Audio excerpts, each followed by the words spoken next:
Hello दोस्तों, welcome to my channel अब trend of quiz. दोस्तों, आज की इस वीडियो में हम लोग हिस्ट्री के मोस्ट इम्पोर्टेंट क्वेश्चन को डिस्कस करेंगे जो आगामी आने वाले सभी कॉम्पिटिटिव एग्जाम के लिए इम्पोर्टेंट है। तो चलिए दोस्तों, इस वीडियो का एक एक क्वेश्चन का एक्सप्लेनेशन किया गया है। तो क्वेश्चन नंबर 1 से शुरू करते हैं। और शुरू करने से पहले मेरे चैनल का नाम ट्रेंड ऑफ क्विज है, इस चैनल को सब्सक्राइब करें और शेयर करें अपने दोस्तों को, ताकि आपको हमेशा जो है नोटिफिकेशन मिलता रहे, और बेल आइकन को दबाएं। तो चलिए दोस्तों, शुरू करते हैं क्वेश्चन नंबर 1 से। इसका एक्सप्लेनेशन हिंदी और इंग्लिश दोनों में किया गया है। क्वेश्चन इंग्लिश में है लेकिन हिंदी में भी करेंगे। तो क्वेश्चन नंबर 1 है, the earliest evidence of agriculture in Indian सब कॉन्टिनेंट कम्स फ्रॉम। मतलब भारतीय उपमहाद्वीप में कृषि का सबसे पहला सबूत कहां से आया। ऑप्शन दिया गया है। और दोस्तों, आप लोग अपना आंसर को कमेंट बॉक्स में जरूर कमेंट करें, ताकि आपको पता चले कि आप कितना क्वेश्चन सही करते हैं। तो ऑप्शन दिया गया है, देखिए दोस्तों, सही आंसर इसका होगा मेहरगढ़। मेहरगढ़ में जो है सबसे पहला जो है कृषि का जो है सबूत पहला पाया गया था। और मेहरगढ़ जो अभी पाकिस्तान के बलूचिस्तान राज्य में स्थित है। क्वेश्चन नंबर 2, प्री हिस्ट्री का मतलब क्या होता है। प्री हिस्ट्री मीन्स व्हाट, मतलब प्री हिस्ट्री का मतलब क्या होता है। तो ऑप्शन दिया हुआ है, ए देखिए यहां दिया हुआ है, बी और सी यहां दिया हुआ है, डी।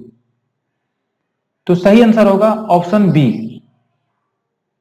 प्री हिस्ट्री का मतलब होता है period having no written evidence, मतलब पीरियड जिसका कोई एविडेंस लिखा हुआ ना हो। चलिए क्वेश्चन नंबर 3 पढ़ते हैं, करते हैं। Who possibly rule during the Indus valley civilization. Question बोल रहा है हु पॉसिबली, पॉसिबली मतलब संभवतः रूल किया इंडस वैली सिविलाइजेशन में, मतलब सिंधु घाटी सभ्यता के दौरान कौन किसने जो है शासन किया। तो ऑप्शन यहां दिया हुआ है, सही आंसर होगा मर्चेंट। मर्चेंट मतलब बोलते हैं व्यापारी। व्यापारियों ने संभवतः सिंधु घाटी सभ्यता पर शासन किया। क्वेश्चन नंबर 4 की तरफ बढ़ते हैं दोस्तों। What was the type of marriage in the Vedic period in which in the place of the dowry there was a token bride price of a cow and bull. Option यहां दिया हुआ है। और इसको बोलते हैं कि वैदिक काल में विवाह का प्रकार क्या था जिसमें दहेज के स्थान पर एक गाय और एक बैल की टोकन दुल्हन की कीमत थी। तो वहां यहां ऑप्शन दिया हुआ है। तो सही आंसर होगा दोस्तों अरसा। अरसा एक ऐसा विवाह था जिसमें दहेज की जगह पर गाय और बैल को टोकन के रूप में दिया जाता था।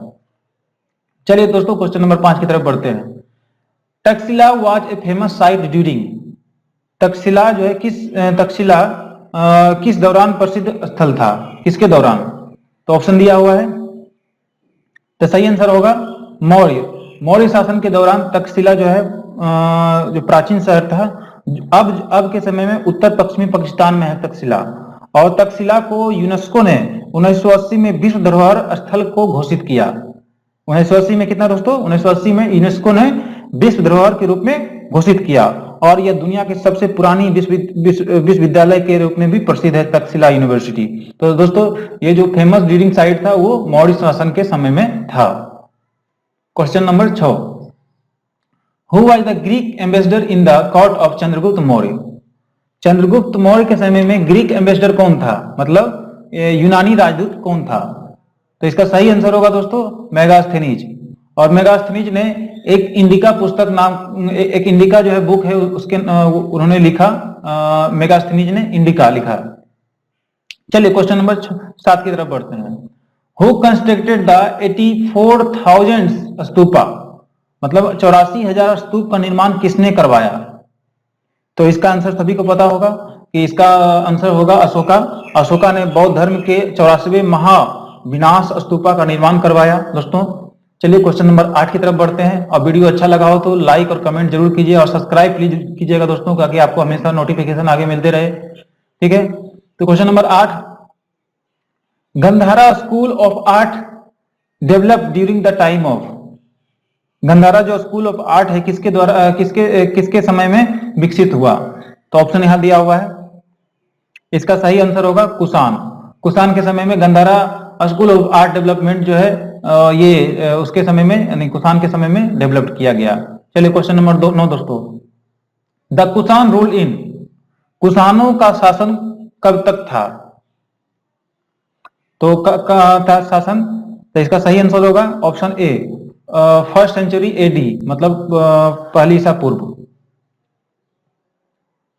पहली शताब्दी ईसा पूर्व में हुआ। क्वेश्चन नंबर 10 दोस्तों, the foreign traveller who visited India during the rule of Gupta's was, गुप्त काल के दौरान भारत आने वाली विदेशी यात्रा कौन थे? ऑप्शन दिया हुआ है, इसका सही आंसर होगा फहियान। फहियान थे, यह एक प्रसिद्ध चीनी तीर्थयात्री हैं जिन्होंने चंद्रगुप्त मौर्य द्वितीय के शासन काल के समय भारत का दौरा किया और यहाँ से बहुत सा जानकारी लिए और वो अपना चीनी मतलब चीन, वो अपना चीन चले गए। Question number 11, with reference to India freedom struggle, which one among the following events occurred earliest? इसका मतलब हो रहा है भारत स्वतंत्रता संग्राम के संदर्भ में निम्नलिखित में से कौन सा घटना जल्द से जल्द हुआ, मतलब जल्दी से जल्दी हुआ। तो ऑप्शन दिया हुआ है, तो सही इसका आंसर होगा पूना पैक्ट, पूना समझौता। और पूना समझौता कब हुआ दोस्तों? 1916 में पूना समझौता हुआ। और यहां दिया हुआ Gandhi Irwin pact, Gandhi Irwin समझौता 1931 में हुआ। और एक दिया हुआ है अगस्त ऑफर, तो अगस्त ऑफर दिया हुआ है, तो इसका होगा 1940 में अगस्त ऑफर हुआ।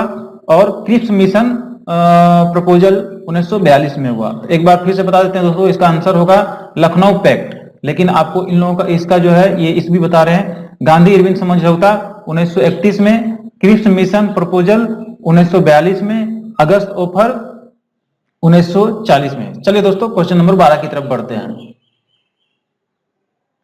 Kakori conspiracy case took place in the year, Kakori जो षड्यंत्र केस जो हुआ था वो किस वर्ष हुई थी? तो वो हुआ था 1925 में। काकोरी एक घटना है जो जिसमें कि ट्रेन की रॉबरी हुई थी, मतलब लूट हुई थी। और वो काकोरी जो है, काकोरी टू लखनऊ के बीच में ट्रेन की मतलब जो स्थिति थी, जाने की स्थिति थी, इसके बीच में घटना हुई थी, उसी को कहते हैं काकोरी कंस्पिरेसी केस। तो 1925 में हुई थी दोस्तों। Which one of the following began with the डांडी मार्च, मतलब बोल रहा है कि निम्नलिखित में से कौन सा डांडी मार्च से शुरू हुआ? तो इसका ऑप्शन दिया हुआ है, सही आंसर होगा option C, civil disobedience movement, civil disobedience movement. चलिए question number 14, who was the British prime minister who convened the first round table conference in the London? Option दिया हुआ है कि लंदन, बोल रहा है क्वेश्चन कि लंदन में पहला गोलमेज सम्मेलन आयोजित करने वाला ब्रिटिश प्रधानमंत्री कौन थे? इसका सही आंसर होगा रैमसे मैकडोनाल्ड, सही आंसर होगा इसका दोस्तों। चलिए दोस्तों क्वेश्चन नंबर 15, इससे पहले मेरे चैनल को जरूर सब्सक्राइब कीजिएगा।